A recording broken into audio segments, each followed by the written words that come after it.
Hi, my name is Caitlin McGrogan-Marr. I am going to be doing the discussion board 4 on pneumonia, and this is my patient, Mr. Marr. Hello, Mr. Marr. So you just had abdominal surgery, so we're going to be going over some techniques to prevent any kind of a pneumonia or anything like that from happening, okay?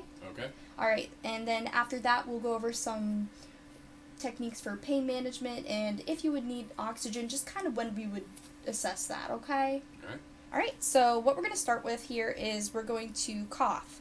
And that's going to reduce the mucus in your airways. Make sure that nothing's in there and that it's not going to cause any pneumonia, alright? Uh-huh. So what we're going to do is sit in an upright position. So if you want to straighten up just a little bit. Okay? And if you could do 2 slow deep breaths, and then the third time you're going to inhale deeply and hold it for 2 to 3 seconds. Okay? Okay. Ready? Mhm. Go.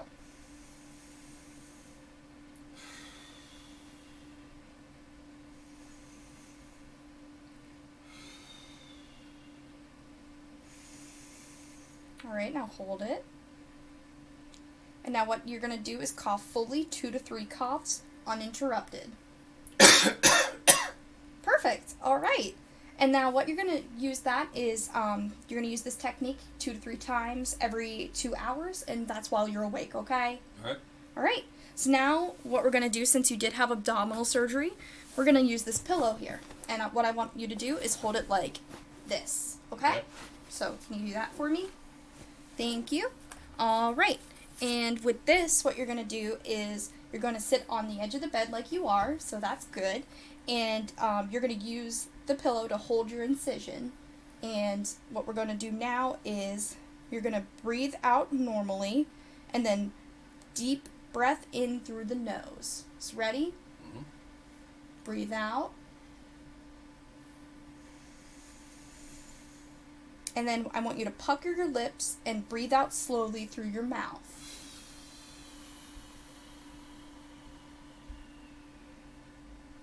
All right.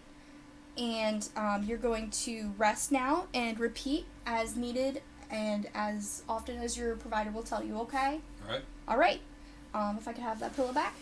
Now what we're going to do is use our incentive spirometer here. And what we're going to do with this is we're going to help promote lung expansion. So that also helps prevent the pneumonia, okay? Mhm. So what you're going to do is sit upright, Mhm. and we're going to set the device to your goal. We'll have that at 2,000, okay? Mhm. And then from there, what we're going to do is you're going to put this, hold that, okay? Put your lips over the mouthpiece, and then I want you to, and make sure it covers, and then inhale slowly with a constant, even flow. And then we're going to try to reach that goal. And then when you get to that goal, hold it to 3 to 5 seconds, and then exhale slowly. Did that make sense? Yep. Alright, go ahead and try.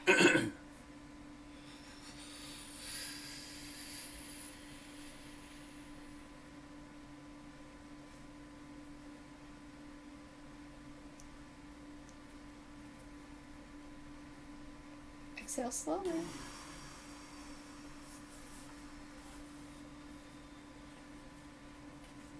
Alright. Now, one session is considered 10 breaths, and that with a short rest period in between, and each breath.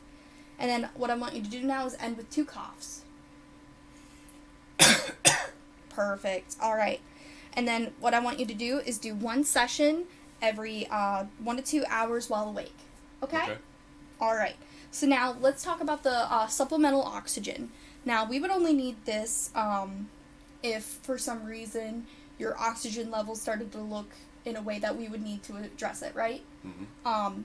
So we try to use the least invasive as possible. So we're going to start with room air, and then from there we would move to the nasal cannula, and then a simple mask, a venturi mask, a non-breather rebreather mask, CPAP, BiPAP, invasive ventilation,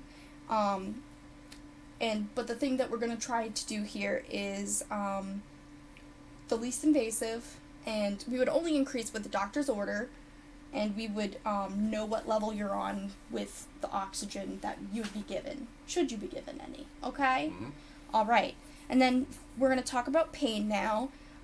So if you were in any pain, what we would try to do is assess that. We have a couple different ways to check. We use two mnemonics, old carts or OPQRST, which just gives more details of the onset, location, where it's, how often, what type of pain, if it's stabbing, if it's throbbing, stuff like that. And just to make sure we know what's going on with that. We're going to set realistic goals for your pain. You're not going to have no pain after the stomach surgery. And we're going to try to do some different things. We don't want to just give you medicine and pump you full of that, you know. So we're going to start with maybe some massage, heat and ice. If you're interested in guided imagery, we do provide that as well, just to try and take your mind off of what's going on with the pain. And then from there, we'll try some different methods, such as like non-opiates, such as like NSAIDs, things like that. Mm-hmm. Are you familiar with those? Yep. Okay. Then from there, if we needed to, we would do maybe an opiate by oral methods, or if that doesn't work, we would go then to the intravenous option.